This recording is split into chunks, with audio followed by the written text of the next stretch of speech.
Hello YouTube, this is Morgan, Airspeed Prime here with my next Airspeed's Korra Rewatch video. This one is going to be for K211 Night of 1,000 Stars, first part of the 4-part finale. And yeah, this is a really good episode. It's one of those ones where, even though I think the weakest arcs of this book is in a way like the Varrick, Asami, Bolin, like kind of crazy kind of conspiracy stuff going on, it has a very good resolution that actually gives Bolin a good moment, Mako a good moment, and obviously Asami gets her company back. So it ends up being a pretty solid resolution for the three characters, even if maybe the setup to get there meant that we had to have some of the weaker episodes of the season. After that, we do get some like very solid moments here. With obviously Bolin's big fight, we get Tonrock versus Unalaq, we get the arrival of Korra, I suppose, back into the city, and the setup for what's to come with the next episode being about harmonic convergence and how, you know, there's not much time left, we need to act now, and Raiko's decisions, I suppose, keeping them from acting. So, let's start with... It's fairly complicated episode, but let's get into just, I suppose, when it all really goes down, which is at the movers. You know, we get the scene of Bolin and Mako talking beforehand, primarily played for comedy. You know, Bolin's not believing Mako, and Mako definitely going through this arc of, I suppose, big understanding what it means for like people to just not listen to you, and how he's been right on nearly every account. But because no one's listened to him, he's ended up in jail, and he's been the one who everything has happened to. And even Bolin is not believing him here. But Mako does warn him just before he leaves, you know, keep your eye out. I think something's going to happen tonight at this kind of big premiere of the finale of Nuktuk. And we find out that the big thing here is that Raiko's going to be attending the finale with his wife, Buttercup Raiko. And I suppose this is where we get to reveal that, oh, Raiko's like a second name, so it's one of the few second names that we actually know in the Avatar world, which means that we don't actually know Raiko's first name, which is interesting. And obviously the propaganda is going to be aimed completely at Raiko here. We know Unalaq's in the thing, this is all for the South against the North, and the plan, as we see, is that he's going to, at this premiere, have the North try and kidnap the president, and that will force Republic City to act and join the war. And the person who's going to benefit in terms of money the most from this war is Varrick, who owns like Future Industries at this point. He has his own company, and he's going to benefit from the war economy stuff. So like that's a complicated kind of business villain arc. It's just I don't think they had the character development behind it enough to make it super impactful, because on the other side of the episode we have the Southern Rebels finally deciding that they have to make their move at this point to try and take back their home. And this is where I suppose the Cold War, to a degree, that's just been like, okay, they're openly against each other, but not a lot of fighting is taking place, actually turns into, you know, the South actually battling against the North here to take it back.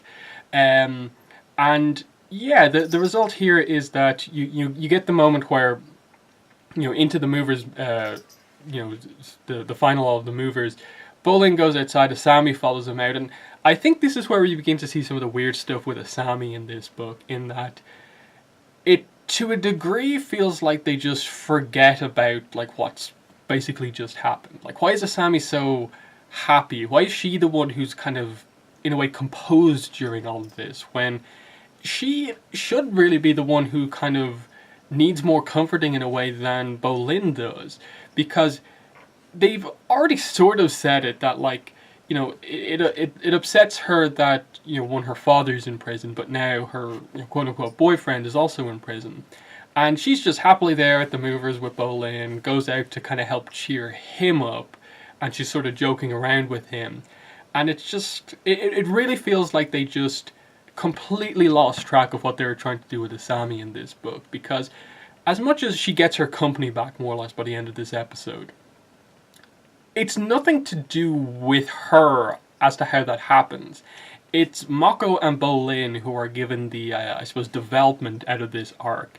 Asami just ends up basically returning to where she was beforehand, with potentially the idea that maybe because she was in the business deal with Varrick, she gets some of his company. But I don't think any of that's ever really confirmed or anything like that. And that's perhaps one of the weaknesses here, because Varrick obviously ends up in the next book, like working in Zhao Fu, and then afterwards it seems like he potentially gets his company back, or else is just rich and isn't a businessman anymore. But that sort of stuff happens. He's working for Kavira at that point, and then afterwards it seems like he still is rich enough to have that sort of a kind of a wedding like he does. So this is where they sort of lose track of exactly what they're trying to do with Varrick, and Asami ends up kind of being a bit weird out of this, because technically, like, Varrick saves her company in part because Varrick kind of helped to take it down, but she had the business deal in the first place to help her company actually get back on its feet. So they never really explain how Asami's company basically becomes popular again. So that plot point just felt like it was dropped and not given any importance. And then Asami as a character also isn't given any significance, in that what's the one thing they bring back later on in this episode? The romance drama, of course. The completely vague, unconfirmed, like, Mako and Asami are back together, kind of, and that's adding memory loss Korra into this whole thing to bring that back, where we'll ignore the whole Asami's involvement in the Varrick plot and not have her really have any significant moment with Mako. Will not really have her, assist in the figuring out of any of this. She's just going to gain a benefit out of the others basically figuring this out. And I think there's so many options throughout this episode to give Asami a character arc, because I don't want to just sit here throughout this rewatch and basically complain about Asami and how badly written she was as a character. I want to, give suggestions on where they could have, really helped to fix the character, make her more of a main character, to, I really think, help people with when the Korra Asami reveal comes out, to make it feel a bit better if you just had more scenes with these characters together.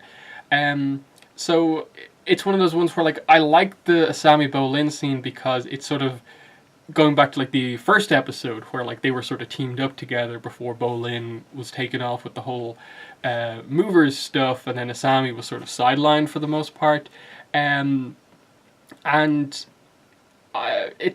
just I think it's them emphasizing the romance drama over everything else, in that if you had just sort of taken away the fact that Korra loses her memory, they play up that, oh, Mako's not telling the truth about everything that happened, and just played it like, okay, Korra remembers everything, you immediately are just kind of like, okay, so there's maybe a little bit of tension between Korra and Mako, and you're still playing off the, are Asami and Mako actually a couple, but you would have potentially allowed there to actually be scenes between these characters.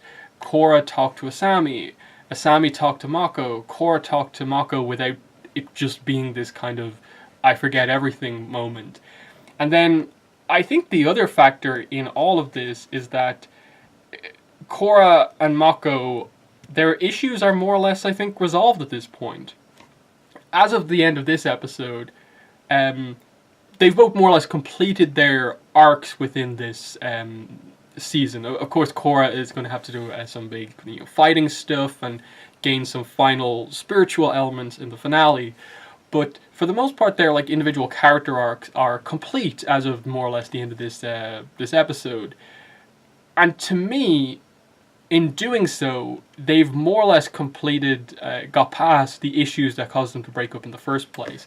That being, Mako realizing what it is to have no one listen to you, which is exactly what Korra has gone through at the start of this season, of just no one listening to her. And what happens in this episode? Raiko, once again, not really listening to her and not giving what she has to say the respect it actually deserves. And then Korra, I think, has matured over her kind of learning the origin story of the Avatar, and has come back a much more complete character here. Even how she addresses Raiko, she isn't as kind of forceful, as rude as perhaps she was in the first time she tried to talk to him. And I think because of that, she understands Mako's role a lot better as well. So at this point, the reason why those two are broken up kind of really isn't there anymore. So I felt like the entire book was sort of leading up to this point, that they've developed past what caused them to break up in the first place. When they finally get a chance, Korra gets her full memory back, and they talk, they'll get back together because, you know, this is the couple that they're actually leading towards. So it makes the scene, which we'll get to in the finale, so confusing once we get to it. But that's a couple of episodes away from now. But just the setup for what I have to say about that, I want to leave that there. So there's that. As for Bolin's big moment here, when he comes back in, obviously he begins to figure some stuff out. You know, he basically takes Mako's advice, begins to keep his eyes open, sees the Varrick cakes on the floor, finds Luangon tied up, and immediately jumps into action. You know, takes out, I think there's like 4 waterbender kind of soldiers there. Immediately saves the president and his wife, and jumps down into the arena. And this scene is so well done with how it's the mover playing out at the exact same time as what's happening in the arena, Bolin actually in real life fighting, and how they pair everything up of like Buttercup screams at the same time as someone in the mover's screams. Bolin's like on the defensive at the same time as Nuktuk's on the defensive. Bolin gets the victory at the same time as Nuktuk does. And it's this moment, it's a huge moment that they give to Bolin here, of him signifying himself as a, you know, star on and off screen. It's him truly being accepted here as a mover star, but also as an actual hero. He gets this moment where he saves the president, and shows that, I suppose, Team Avatar side to him, which is what he was talking to Asami about, that he's happy because he's successful, but his success has sort of caused him to become somewhat separate to his friends, and he obviously really, his friends mean a lot to him, so the fact that, you know, Korra's not here, Mako's not here, you're here, but that's just, you know, one of our group. What's happening here? Why don't I feel happy without these people? And it's I suppose signifying that like Team Avatar is like this very significant thing to him, and so him getting this chance to shine on his own. Whereas I think like in book 1, his journey was like really gaining the bravery to, I suppose, properly become a member of Team Avatar.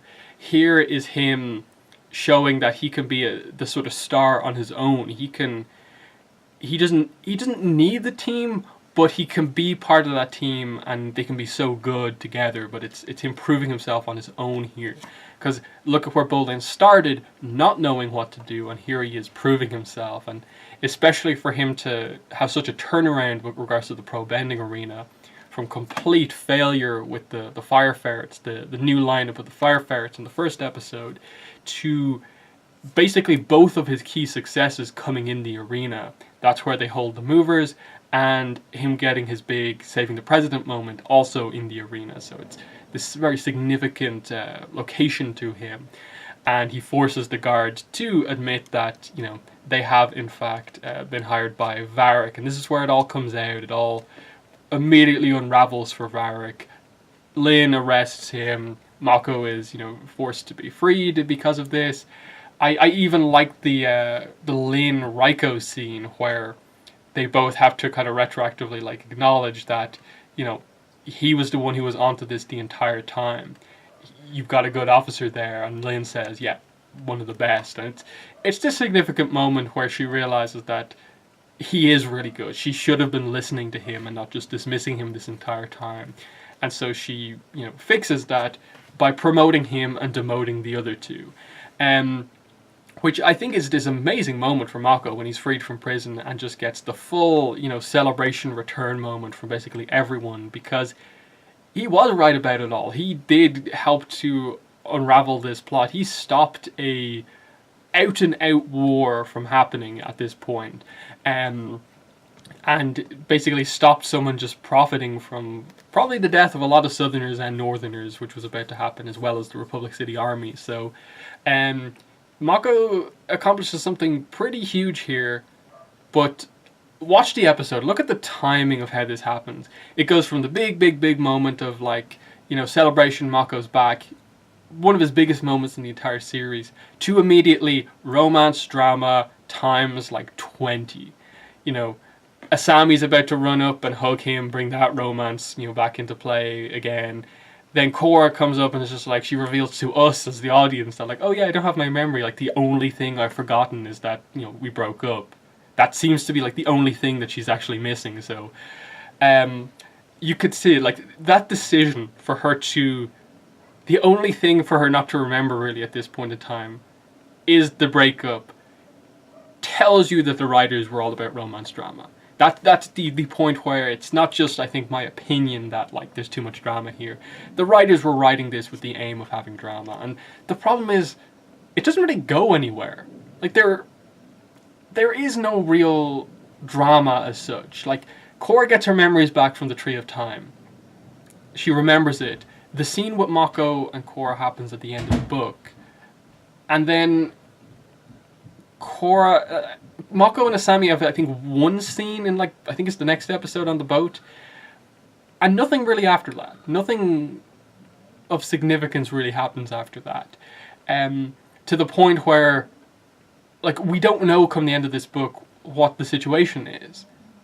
Mako and Korra are broken up, but Asami and Mako aren't even a couple. So that breakup just happening, like, off screen, and, like, it felt like, okay, if you're going to do that, then do it. You've broken Mako and Korra up, just have Mako and Korra actually, Mako and Asami be a couple. Stick to that. But they didn't, and it just signifies that they just decided to, for some reason, write Mako as this awkward romance character from here on out. And it really affects his character arc going forward, which I think is a real problem, because it just has him in this awkward situation with Asami and Korra for basically the rest of the series, more or less. They try and fix it by the end of the book, but then Korra and Asami getting together as a couple creates another awkwardness that still hasn't been resolved in the comics just yet. I assume it will be in Turf Wars Part 3, but it's just it's crazy to think about that this book, where Mako has one of his best moments, also sort of leads to this moment that really affects the character so much in terms of how the writers see him, how they portray him going forward, that it's really the reason why I think Mako isn't as liked as he could be as a character. It's purely down to the writing of the character rather than, I suppose, I think, who the character actually is.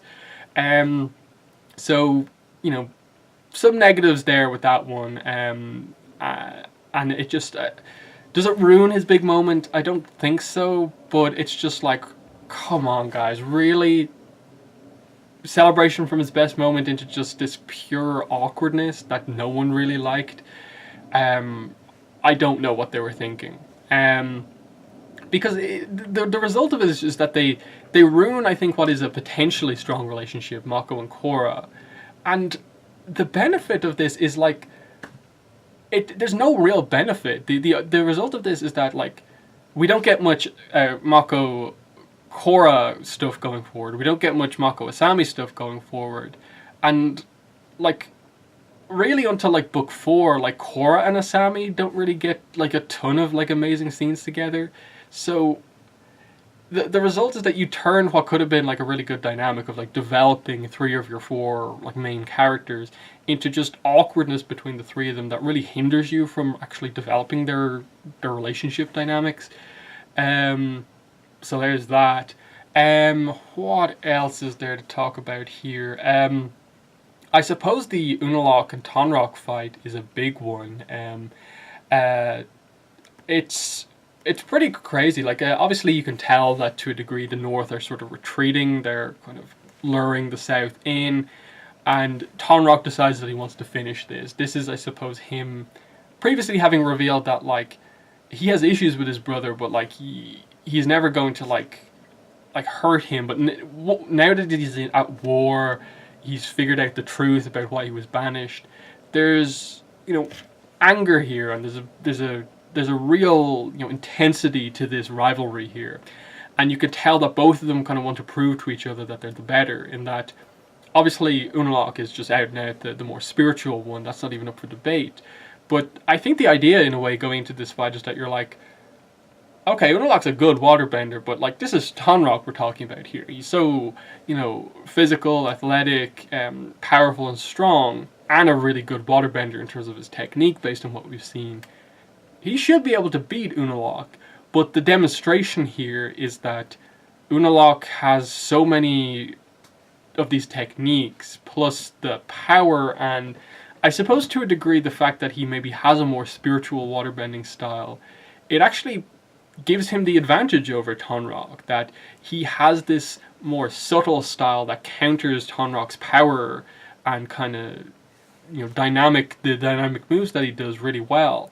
And I think this is the moment where it really signifies just how powerful he is, because I think Unalaq, outside of the spiritual stuff, does tend to be underestimated as a powerful bender, but like I think he's meant to be, like Kuvira is one of the more powerful earthbenders / metal benders that we see. I think we're meant to judge Unalaq on that level, that, we'd probably cite, obviously, it's hard to not put like Tarlok, Yukon and Amon as like the most powerful waterbenders because of bloodbending. But if you take away those three with the bloodbending ability, then you're like, okay, who are the most powerful ones? It's like, okay, Paku is in the discussion, Katara's in the discussion, and Unalaq's in that discussion in terms of like a top three. And beyond that, it's just kind of like, no, I think Unalaq is more powerful than like Korra in terms of her waterbending. We see here Unalaq's more powerful than Tonraq. Asuka and Nesna, I don't think are quite that in that discussion just then. And then Hama, we don't really see her in her prime, just how powerful she is, so I don't think she quite gets into the discussion. So at the very least, like, Unalaq ends up being a top three, like, of all time kind of waterbender, and that's very, very significant, because like Kuvira's in a way like a top three, top five earthbender, with like the likes of Toph, Boomy really being like two of the only characters you'd maybe place ahead of her. So I think that puts like Kuvira and Unalaq on par. Amon being just a special case because of just how powerful his technique is, and then the Red Lotus all having special techniques as well. But Zahir as the main book 3 villain, I think Zahir probably ends up being like the weakest in a way, because we'll discuss it when we get into book 3, but I don't think the fights really demonstrate that like Zahir is as good as we think. The group is powerful, but I don't think like Zahir individually is like in the discussion too much.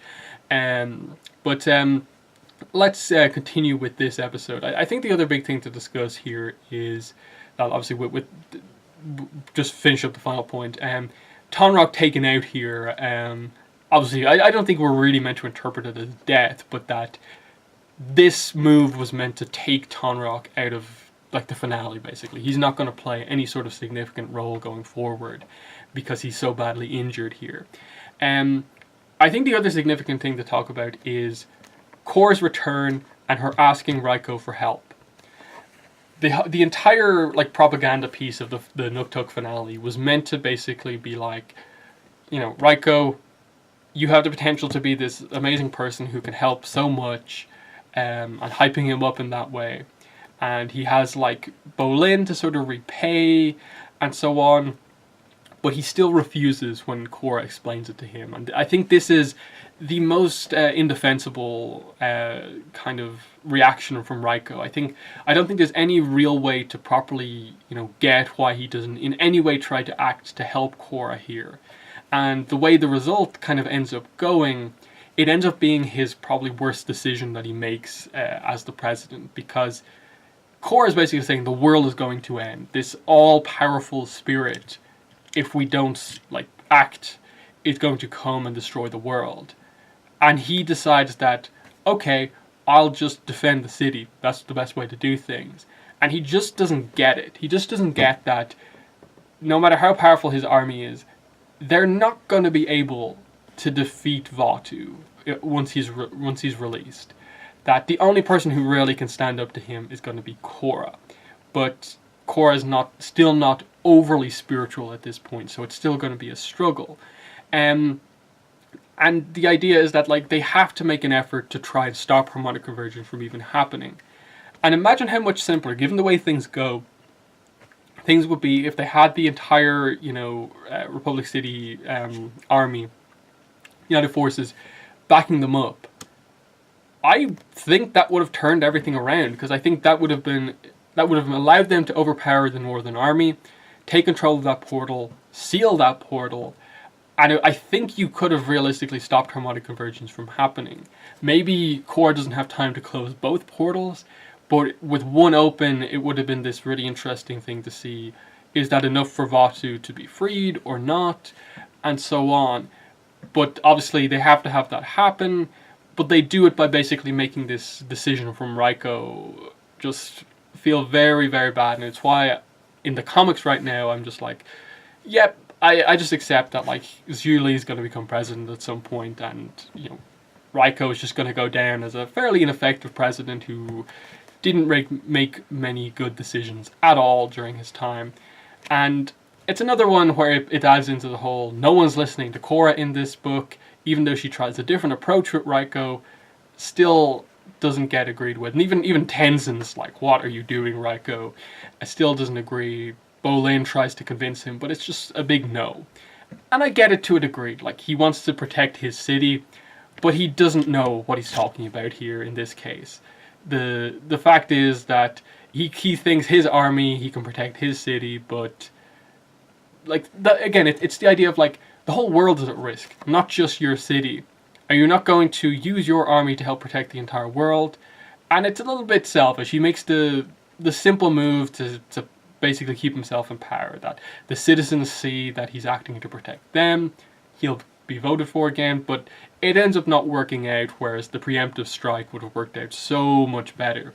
And so it forces, obviously, Team Avatar to go to Varrick to get any sort of equipment to assist them with actually, trying to, stop this before it happens. And that's the setup that, it's going to have to be our main characters, our small group of main characters, basically fighting the entire Northern Army to try and stop this from happening. And it ends up obviously going the way it does, as we'll see in the next episode. But it all comes back to Raiko and the fact that he made this bad decision. Once again, doesn't listen to Korra, and it's just Raiko the entire book, never listening to Korra, never giving her respect, always going against her, and just never giving her any sort of leeway. And it's one of those things where like I'm not sure if it's just that they're writing Raiko to just care about the city, and maybe there's a positive side to what he's doing, or that they're trying to emphasize that Korra is asking him to do something he can't really do. But the result is just that it makes Raiko look terrible. And now, because of his portrayal in the comics, it feels like that was the entire intent. He's meant to be this bad president who refuses to act out of make anything beyond a simple decision he refuses to make. But yeah, I think that's basically everything I wanted to say in this review.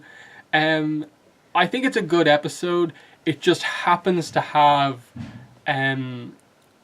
like one of the most like baffling sudden shifts in a scene of just Mako's big moment going into just pure romance drama and setting up that very weak plot that doesn't really end up going anywhere, so it ends up just having this overall net huge negative compared to whatever they benefit they were hoping to get out of it by having the drama happen. And I just think the romance is just a complete train wreck for like the entirety of this book for the most part. Like there's potential at the beginning with just like, okay, they're going to develop Mako and Korra's relationship by having them go through some struggles. They just give up on that completely, and I don't know why. Because I think this is too early that they've made the decision to go for Korrasami. even I think like book 3, I don't know if they fully committed to Korra there right until maybe the very end of book 3. So it's just a weird decision about to place the romance in this kind of very unusual position, to the point where we're going to get in these next couple of episodes the return of a romance that we thought was kind of dead and buried, was never going to get any actual development, Eska and Bolin. That suddenly, in like an episode, has more weight, emotional impact to it, meaning to it, than any of this like actual big drama that they're focusing on. And it's just one of the biggest, I think, failures of book 2 is just what the writers chose to do with the romance. And I always try to point it out that it is just the romance stuff, and it takes away a little bit from the other plots going on in the book, but not enough that like it's just this net kind of negative with everything going on here, and that there's so much good stuff in this book that the romance just happens to be the one really obvious, just out and out bad point going on here, along with what seems to be the overall series problem with the characters of Asami. After basically episode 7, they're not really knowing what to do with her, and as of like this episode, the beginning of the downfall of Mako as a character. But yeah, that's my review for this episode. In the comments, let me know what your thoughts are on Night of 1,000 Stars. But that's been the video. Thanks for watching, and bye.